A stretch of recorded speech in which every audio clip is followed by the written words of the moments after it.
নমস্কার বন্ধুরা, আমি এসেছি আজকের আবার একটা নতুন ভিডিওতে। আজ আমি দেখাবো আমার বাগানের যে সরষে গাছ হয়েছে, সেই সরষে গাছ। আপনারা নিশ্চয়ই বুঝতে পেরেছেন এই সরষেটা কি। এই সরষে সম্বন্ধে আরও কারোর কিছু কোনো বক্তব্য থাকলে আমাকে বলতে পারো। চলো যাওয়া যাক আমার সরষে বাগানে। আমি চলে এসেছি আমার সরষে বাগানে। আমার সরষে বাগানটা আপনারা দেখতে পাচ্ছেন, খুব সুন্দর সরষে বাগান। এই সরষে বাগানে সবে সরষেগুলো ধরেছে। এই সরষেগুলো সবে এখন ছোট ছোট, আর কিছুদিন পরেই বড় হয়ে যাবে সরষেগুলো। তাই বড় হওয়ার জন্য আমি অপেক্ষা করছি, এবং এই বড় হয়ে যাওয়ার পরে আমি এই সরষেগুলোকে তুলে রোদে শুকাতে দেবো, এবং শুকানোর পরে আমি এটাকে পেশাই করতে নিয়ে যাবো। পেশাই করার পরে খুব এর থেকে তেল বেরোবে, সেই তেল রান্না করে খাওয়া হবে। সেই তেলটা আমি আপনাদের একটা ছবি হিসাবে দেখাবো, এবং পরবর্তীকালে আরও নতুন নতুন ভিডিও পেতে আমার চ্যানেলটি সাবস্ক্রাইব করে রাখুন। চলো আমার বাগানটাকে দেখা যায়। ক্যামেরাম্যান একটু আমার বাগানটার দিকে একটু দেখান। আমার বাগানটা দেখতে পেয়েছেন তো, খুব সুন্দর বাগান। এছাড়াও আমার আরও দুটো বাগান আছে, সরষে বাগান। বুঝতে পেরেছেন আপনারা?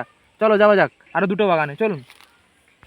বন্ধুরা দেখতে পাচ্ছেন আরও যে আমার বাগানটি, আরও দুটো বাগানের মধ্যে এই যে আরেকটি বাগান। এই বাগানে তেমন এখনও বড় বড় হয়নি, ফুলগুলো সবে ছোট ছোট হয়েছে। এই আর কিছুদিন পরে ফুল আর যে সরষেগুলো ফুটে যাবে, সেগুলোর ভিডিও আমি আনবো খুব তাড়াতাড়ি। তাই আপনারা দেখুন আমার বাগানটি পুরোটা দেখুন। দেখুন এত বড় বাগান আমার। আরও দুটো বাগান আছে, দেখছেন আপনারা। আমার ক্যামেরাম্যানকে বলবো দেখাতে বাগানগুলোকে। দেখুন দেখুন বাগানটাই আমার। বাগানটি দেখলে আপনারা খুব খুশি হবেন। আরও আছে এই আপনাদের ডান ধারে দেখুন খড় দেওয়া আছে। ওই খড়গুলো বেছানো আছে। ওই খড়েও আমাদের সরষে লাগানো আছে। এই সরষে সবে দানা দেওয়া হয়েছে আর কি, 2-3 দিন হলো আর কি। আর কিছুদিন পরে গাছ উঠে যাবে। ঠিক আছে বন্ধুরা দেখতে পাচ্ছেন দানাগুলো ফেলেছিলাম, সবেই ছোট ছোট চারা গাছ বেরিয়েছে। আর কিছুদিন পরেই বড় বড় হয়ে যাবে। এই বড় হওয়ার ভিডিওটা আমি আপনাদের দেখাবো কীভাবে চারা গাছগুলো বড় হয়।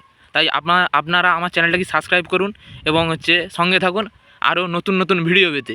বন্ধুরা আজকের এখানেই ভিডিওটা শেষ করছি। পরবর্তী ভিডিও খুব শীঘ্রই চ্যানেলে আসতে চলেছে। নমস্কার।